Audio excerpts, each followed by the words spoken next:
I get the opportunity to talk to a lot of pressure washing companies from all walks of life. And the question that I always get asked, that I'm sure you have really good insight into, is when should you do your upsell? Like, do you do it when you go out and first meet the customer and deliver the estimate? Do you do it during the process of actually cleaning? Or do you do it after you've actually closed, collected payment, and then you try to upsell? Like, how do you guys do it? Yeah, good question. And I can kind of get into this. And I mean, a lot of it kind of boils down to like, what's your sales process? And I think every company should have a sales process. And, whether it's his way, your way, or the highway, like, get a sales process and stick to it. But when we get an inbound lead, whether it's on the phone or a text message or a referral or a website lead, we want to schedule an in-person estimate. We want to go there and see what their needs are, right? For example, we're talking about power washing, so house washing, right? We get an estimate on the house washing. We're going out there to meet the customer. It's always an in-person estimate. For the most part, I'm not going to sit here and say we're doing 100% in-person estimates, because sometimes it just works out where they want over the phone. That's what we're doing. But most of you guys, not to interrupt, most of you guys, if you're sub 6 figures, especially if you're doing this full time, you should be doing your estimates in person. Somebody like Austin can get away with that because of the caliber of business that they are. But if you're newer, and I always see this advice, so I always want to make sure that I let people know, you're always going to have a higher close rate when you do your estimates in person. But when you're a bigger company, you can get away with it and still maintain a high close rate. Yeah, right.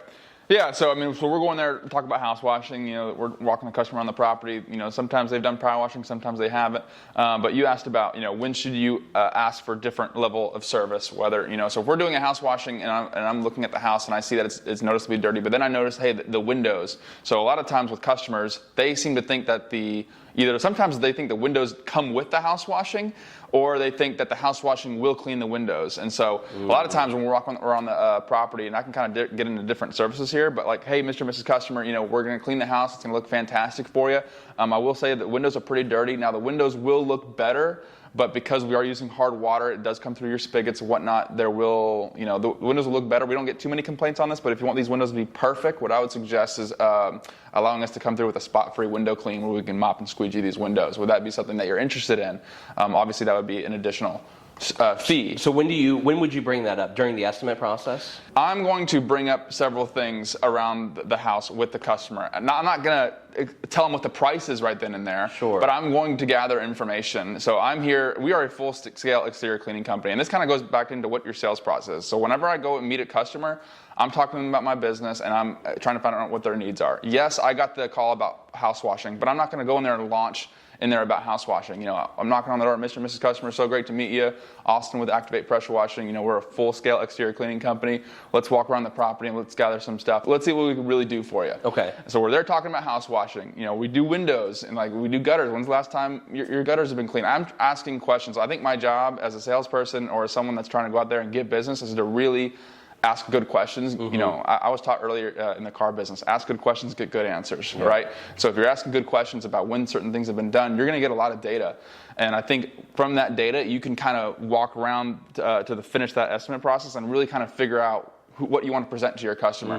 Because you're going to be talking to different people. If you're talking to an old dude that's really kind of gripey and whatnot, maybe you don't really want to work for him, or maybe you don't want to give him that extra stuff. He wants a straight answer on house washing pricing. I'm going to give him a straight answer. So I think it's situational, but for the most part, I'm bringing up different services that we offer within the whole process. And at the end, depending on my level of rapport and relationship with that customer, and I'm gauging them to see would they want it? How, is that something they could be interested in? Then I'm going to present it. Sure. So, let's say at the end on house washing, and then I kind of spoke about gutters and windows.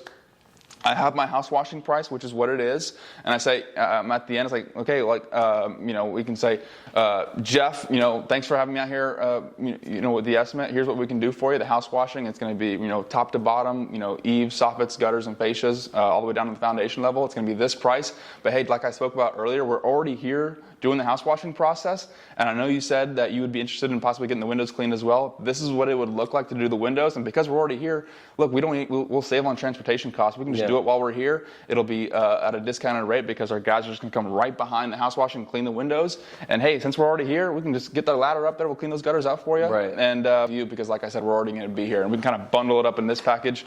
Does this price sound fair to you? Right. And you can even do like an either or close. Like, hey, if you just wanted us to do the house wash it's this much. If you want us to do this, this, and this, it's this much. Which one would you prefer? Yeah, you can. If you're going to send quotes via email and text, there are a lot of CRMs out there that will do options estimates, which you can get into that too. But you normally, and you have to be pretty good. You have to have some experience because you need to be able to come up with prices pretty quickly right there. You don't want to take time and do that. Normally when I go to a house, I already have the square footage and I'm doing some rough calculations on my phone, so I kind of have a rough number. But I'm also a proponent of doing, have the estimate. It's totally fine if you have your walk around with the customer and say, hey, Mr. and Mrs. Customer, what I would like to do is go back to the truck. I'll come up with an estimate on my phone. I'll get it all typed up to you, and then what I'll do is I'll send it to you via email and text, and I'll come knock back on your door, and we'll go over it together. That's key. That is probably doing it that way is probably how you get the best close rate. Like by far. Yeah, I started having experience doing this late May, early June, and that is pretty powerful too, because it's one thing when you tell the customer the price via words coming out of your mouth, and they're trying to digest that versus them reading it, and when they're reading the descriptions of each service, they can see, hey, look, they are going to do the top to bottom, and it does come with that, and it does come with that, and there is that discount. I can see it. It's right there. He's not just verbally telling me, and they can see the cost with tax, and it's something a bit easier. It's another form of communication when you can read something and they're listening to it and I'm explaining it. It just helps the sales process out a bit better, and it's professional too. When you walk the customer inside the house or right in front of the front door, and you can see this is what we're going to doing. You see that on your end. Have them pull out their phone. They're reading it, and so it's good to do it that way. And another thing, they're not really getting that from other companies too. They're getting a very very transactional type of estimates, and so. You asked me about upselling and whatnot. So, whether the key is always mention, you want to gather data and always just present those options. You don't need to go for the hard close. At the end of the day, they're looking for the service that they were originally looking for. If you do a good job as a salesperson, I think you'll get that business. But have those options and present the value. We're here already. Have it make sense. If someone can make sense of something and the value exceeds the cost of doing it, I think someone will buy something. I think all of that makes a lot of sense. And I feel like the last point of this is that you have to understand how and when. You shouldn't always do your sales process like this. You should maybe try it this way, and depending on how the interaction, the rapport goes, like Austin mentioned, sometimes you're going to go out to do an estimate and you're just going to try to close on the service that they wanted because that's the vibe you got. But if they start to open up, you start to have really good rapport, you can actually have open lines of communication. So it's really like how you upsell is going to be kind of customer to customer. Sometimes it's going to be at the beginning. Sometimes you might be mid-job. They come out and you're spraying down the house and they go, hey, is that going to clean the windows? And then you get to have that conversation where you could upsell. Or you sell them on the main service that they called you out for, and then after you complete it, you go for the upsell. I think that obviously it saves everybody time, energy, and money when you can do it at the front. The concern is that if you don't do it the right way up front, they already have a preconceived notion of how much they're willing to spend for the service that they called you out for. So in this example, if I called you out for a house wash, I'm like, it's probably going to be between $400 and $600.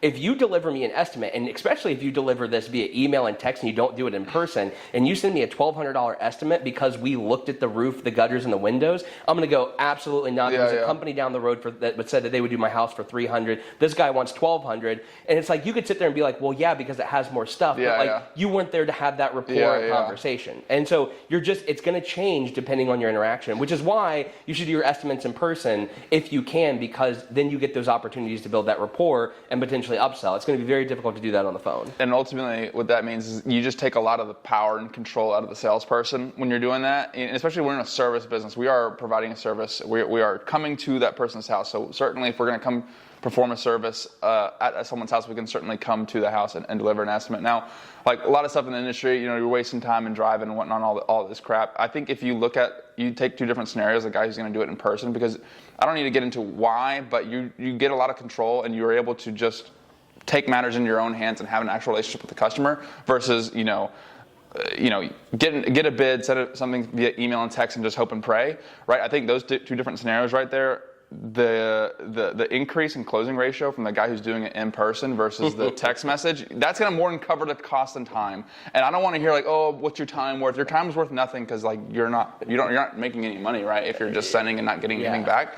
So I think certainly we can go and meet our customers, especially when you're brand new. Like Sean said earlier, when you're brand new, these customers are so valuable. Like the cost of an opportunity when you're brand new, like that's gold right there. Go out there and talk to your customers. Yeah. Like they're the lifeblood of your business. And like with upselling too, like yeah, even if you don't get it in the beginning, you know, tell them at the end. You know, sometimes we'll finish a house wash, and you know, I'm not doing our house washes anymore because we've scaled and whatnot. But one of our head technicians, Ryan, he's incentivized to upsell. Like when he does a house wash or a window cleaning, I'd say, hey Ryan, hey, talk to him about upselling the windows or getting on a contract. And so what Ryan does, as soon as he's done with windows, he goes up to the customer and says, hey, how do these windows look? Like, oh, it looks fantastic. Hey, like, are you interested in keeping these windows looking this way? Because if you are, what I can do is I can connect you with Austin. He can talk to you about a reoccurring window plan, like a quarterly or a monthly plan. Yeah. And then if Brian gets a yes, and then I go over there and convert that into a contract, he gets 20% of the initial next clean. Yeah. So if it's a $300 or $400 clean, he just made $80. Yeah. And so like for him, like, dude, that's off what, a question? Right. And so if you have employees, that's a great way to keep them incentivized, but just always asking questions.